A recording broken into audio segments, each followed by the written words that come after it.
நாளை தொடங்கி தமிழகத்தின் பல்வேறு பகுதிகளிலும் பரவலாக மழை பெய்ய இருக்கிறது. அந்த வகையில் நாளை 4 மாவட்டங்களுக்கு கனமழைக்கான எச்சரிக்கையும், மிக கனமழைக்கான எச்சரிக்கையும், 6 மாவட்டங்களுக்கு கனமழைக்கான எச்சரிக்கையும் விடுக்கப்பட்டிருக்கிறது. குறிப்பாக டெல்டா பகுதியில் இருக்கக்கூடிய மாவட்டங்கள் மிக கனமழையை பெறும் என்றும், அதனை ஒட்டியிருக்கக்கூடிய மாவட்டங்களிலே கனமழை பெய்வதற்கான வாய்ப்பு இருப்பதாகவும் சொல்லப்படுகிறது. சென்னையில் அடுத்த 48 மணி நேரத்திற்கு இடி மின்னலுடன் கூடிய மழைக்கு வாய்ப்பு இருப்பதாகவும் சென்னை வானிலை ஆய்வு மையம் தகவல் ஒன்றை வெளியிட்டிருக்கிறது.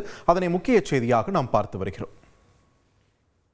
நேர்களே, இன்னைக்கு ஒரு தெளிந்த ஒரு வானிலை இங்கே இருக்கிறத நம்மளால் பார்க்க முடிகிறது. வீட்டில் துணியெல்லாம் காய போட்டுக்கிறதுனா அது இன்னைக்கு தான் லாஸ்ட் டேட்டுன்னே சொல்லலாம். ஏன்னா நாளை முதல் மழையானது அதிகமாக போகிறது. ஏன் அப்படின்னு நம்ம கேட்கும்போது, காற்றழுத்த தாழ்வு பகுதி, அது ஆழ்ந்த காற்றழுத்த தாழ்வு பகுதியாக தற்பொழுது வலுவடைந்திருக்கக்கூடிய நிலையில் நாளை முதல் அது மேற்கு வடமேற்கு திசையில் நகர்ந்து இலங்கை மற்றும் தமிழக பகுதிகளில் தன்னுடைய மழைப்பொழிவை கொடுக்க ஆரம்பிக்க இருக்கிறது.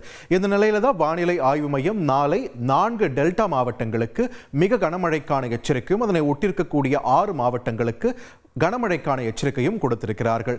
இந்த நிலையில தற்பொழுது இந்த ஆழ்ந்த காற்றழுத்த தாழ்வு பகுதி இருக்கு இல்லையா, இது புயலாக வலுப்பெற்று இது நகரும் பட்சத்தில் எந்தெந்த பகுதிகளுக்கு மழை பொழிவை கொடுக்கும் அப்படின்ற ஒரு கேள்வியை தாண்டி இதனுடைய பாதையை பார்த்தீங்கன்னா இன்னுமே ஒரு அன்சர்டனிட்டி இருந்துகிட்டே இருக்குது.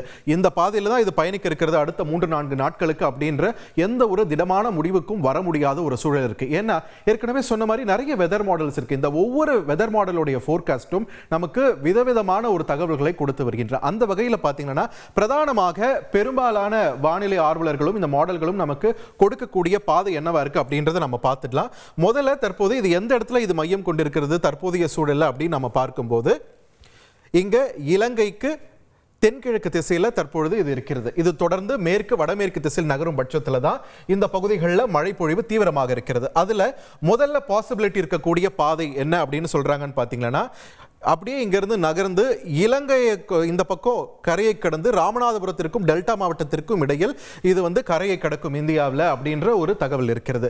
இது இல்லாமல் இன்னொரு பாசிபிலிட்டியும் இருக்கு. இன்னொரு பாசிபிலிட்டி என்னன்னா, இங்கிருந்து இலங்கை கடற்பகுதிகளை ஒட்டி கடந்து அப்படியே இங்க சென்னைக்கும் புதுச்சேரிக்கும் இடையே கரையை கடப்பதற்கான வாய்ப்பு இருப்பதாக சொல்லப்படுகிறது.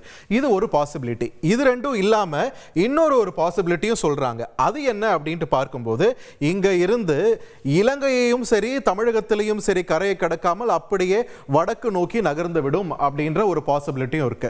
இந்த 3 பாசிபிலிட்டியிலுமே பாத்தீங்கன்னா, இந்த முதல் இந்த இலங்கையை தாண்டி வரக்கூடியதுல கொஞ்சம் வலுவிழந்து நமக்கு வரும் பட்சத்தில் மழையின் தீவிரமானது குறையும். ஆனால் மழை நிச்சயம் உண்டு. குறிப்பாக டெல்டா பகுதி மாவட்டங்கள், தென் மாவட்டங்களுக்கு இதனால் மழை வர வாய்ப்பு இருக்கிறது.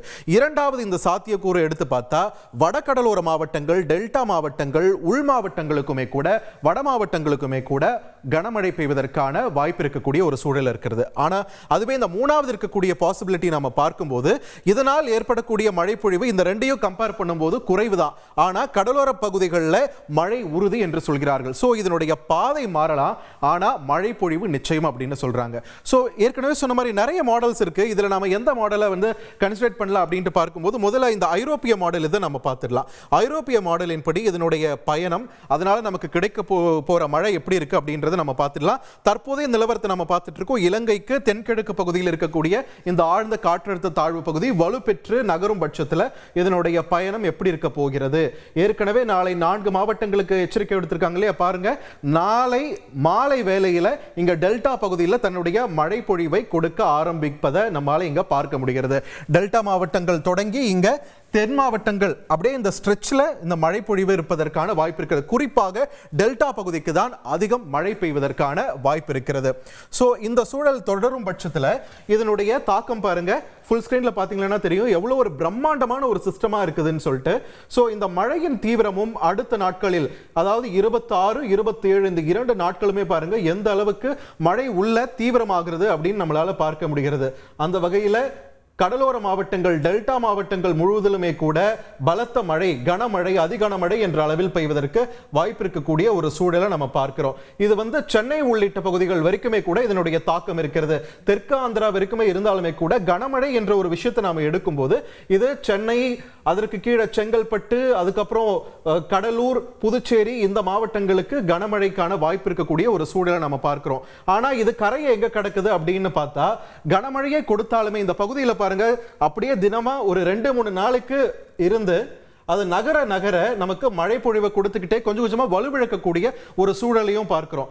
சோ இது கரையை கடக்கக்கூடிய பகுதின்னு பார்த்தா வெள்ளிக்கிழமை தாண்டி தான் போயிட்டு இருக்கு. அந்த வெள்ளிக்கிழமை அன்று பாருங்க சென்னையில் கனமழைக்கு வாய்ப்பு இருக்கக்கூடிய சூழல், மிக கனமழைக்கு வாய்ப்பு இருக்கக்கூடிய ஒரு சூழல் நம்மால பார்க்க முடிகிறது சென்னை உள்ளிட்ட சுற்றுவட்டார பகுதிகளுக்கு.